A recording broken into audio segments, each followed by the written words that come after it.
एक बार एक लड़की ने एक एंट्रेंस एग्जामिनेशन को क्रैक करने की बहुत कोशिश करी, बहुत मेहनत करी, लेकिन उसके बाद भी वो उसको क्रैक नहीं कर पाई, जिसकी वजह से वो अंदर से पूरी तरह से टूट गई, बहुत परेशान रहने लग गई, दुखी रहने लग गई। उसके पिता से अपनी बेटी की यह हालत देखी नहीं गई। फिर उन्होंने एक दिन अपनी बेटी को बुलाया और उन्होंने अपनी बेटी को कहा कि तुम मेरे साथ एक बार किचन में चलो, मुझे तुम्हें कुछ दिखाना है। किचन में पहले से ही उन्होंने गैस स्टोव के ऊपर 3 बोल रखे हुए थे।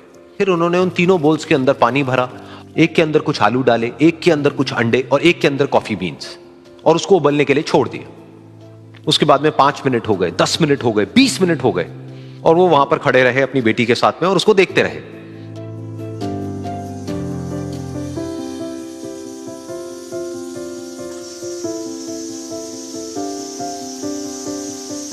तो बेटी अंदर से थोड़ी सी इरिटेट होने लग गई, कहती है क्या कर रहे हो आप? तो उसके पिता ने कहा कि सिर्फ 1 मिनट और रुको, तुमको सब समझ आ जाएगा। फिर उसके बाद में एक एक करके उन्होंने गैस स्टोव को बंद किया और जो पहला बोल था उसमें से आलू निकाले और निकाल करके एक प्लेट पे रख दिए। दूसरे बोल में से उन्होंने वो अंडे निकाले और निकाल करके एक और प्लेट में रख दिए, और तीसरे बोल में से जो कॉफी थी उसको छान करके एक कप के अंदर भर दिया और वो वहीं सामने स्लैब पे रख दिया और अपनी बेटी से पूछा कि तुम्हें क्या दिख रहा है? तो उनकी बेटी को थोड़ा सा गुस्सा आ गया। उसने कहा कि इसमें देखना क्या है, एक में आलू है, एक में अंडे हैं और एक में कॉफी है। तो उसके पिता ने कहा कि एक बार इनको छू करके देखो, शायद तुम्हें कुछ समझ आए। तो उसने सबसे पहले आलूओं को छुआ, तो जब उसको छुआ और थोड़ा सा दबाया तो वो बिल्कुल सॉफ्ट हो चुके थे। तो उसके बाद में उसके पिता ने उन अंडों को तोड़ा तो वो हार्ड थे।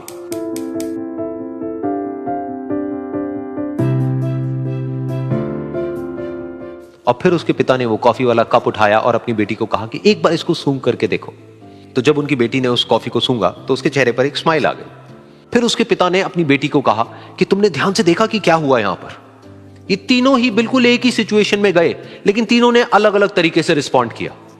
तो पहला यानी कि आलू, जब हमने उसको उस पानी में डाला था उससे पहले वो बहुत ही हार्ड थे और स्ट्रांग थे, लेकिन गर्म पानी में जाने के बाद में वो अंदर से बिल्कुल सॉफ्ट हो गए, यानी कि कमजोर पड़ गए। दूसरे थे अंडे, जो गर्म पानी में जाने से पहले अंदर से बिल्कुल ही कमजोर थे, लेकिन गर्म पानी में जाने के बाद वो अंदर से स्ट्रांग हो गए। तीसरी थी कॉफी, जिसने कुछ ऐसा किया जो इन दोनों से बिल्कुल अलग था, यानी कि उसने उस गर्म पानी में जाने के बाद में खुद को नहीं बदला, बल्कि उस पानी को ही बदल दिया। बिल्कुल इसी तरह से हमारी जिंदगी में भी होता है। तुम्हारे ऊपर है कि तुमको इन तीनों में से क्या बनना है। एक, आलू के जैसा, यानी कि जब तुम्हारी जिंदगी में कोई मुश्किल आए तो तुम अंदर से पूरी तरह से टूट जाओ, यानी कि कमजोर पड़ जाओ। दूसरा, अंडे के जैसा, यानी कि जैसे ही तुम्हारी जिंदगी में कुछ मुश्किलें आए, वो मुश्किलें तुमको अंदर से तोड़े नहीं, बल्कि तुम अंदर से और स्ट्रांग हो जाओ। या फिर तीसरा, यानी कि कॉफी के जैसा, मतलब कि जब तुम्हारी जिंदगी में कुछ मुश्किलें आए तो तुम ना सिर्फ उन मुश्किलों का डट करके सामना करो, बल्कि अपनी जिंदगी को ही बदल दो।